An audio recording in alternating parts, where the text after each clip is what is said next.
col mister Enrico Mariotti a commentare questa partita, questa vittoria fondamentale per il campionato e Coppa Italia. Era il primo vero scontro diretto contro una squadra ostica e molto forte che le aveva vinte tutte. Scandiano prevalso per 6-3, ma è stata molto dura. Dunque sì, è stata durissima, lo sapevamo, tutte le partite sono dure, abbiamo sperimentato ad Eboli che fino a 7 minuti alla fine stavamo 2-1. Oggigiorno le squadre sono tutte all'altezza di competere ad altissimi livelli, quindi di partite sono tutti scontri diretti. Dipende come noi approcciamo la partita. Per adesso abbiamo dimostrato dall'inizio della stagione a parte perdere in Coppa Italia a Camaiore con un'altra squadra di altissimo livello, abbiamo dimostrato di approcciare bene, di essere un gruppo, di essere squadra, di avere qualità, di avere tanto sacrificio durante la partita. I ragazzi si mettono a disposizione del gruppo, della squadra, e questo è fondamentale per portare a casa risultati così.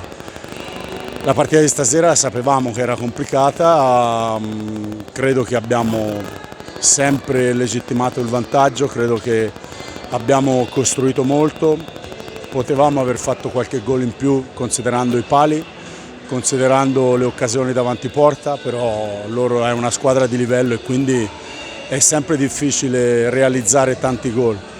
Siamo contenti, abbiamo vinto, diciamo, una partita che in questo momento ci mette un passettino in avanti per il futuro, però adesso ci godiamo le feste, riposiamo, ricarichiamo le batterie e da dopo Natale ci rimettiamo al lavoro perché non possiamo permetterci pause. Forse il momento più importante, al di là delle tante partite nella partita stessa, un buon primo tempo dove Scandiano è stato superiore, lo abbiamo detto. Matera ha avuto il merito di crederci fino alla fine, di lottare su ogni palla, di portarsi sotto, però negli ultimi minuti è stata gestita bene. Ma sì, all'inizio del secondo tempo il Matera è entrato forte, subito ha cercato di recuperare la partita. Noi abbiamo in quel momento sofferto la loro velocità, la loro determinazione di fare il gol.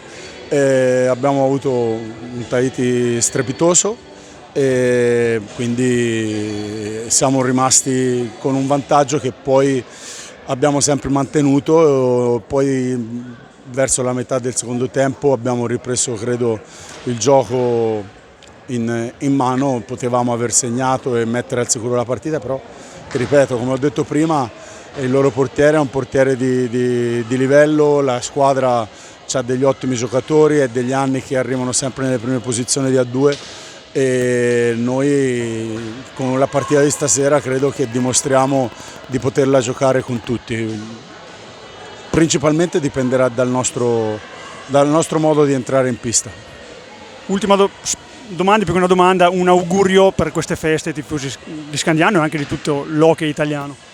Beh, innanzitutto auguro delle buone feste in serenità e in salute a tutti gli sportivi di Scandiano che ci sostengano, che ci aiutano, a tutte le famiglie della società che con il loro volontariato ci permettano di essere qua a fare questa intervista e a festeggiare una vittoria.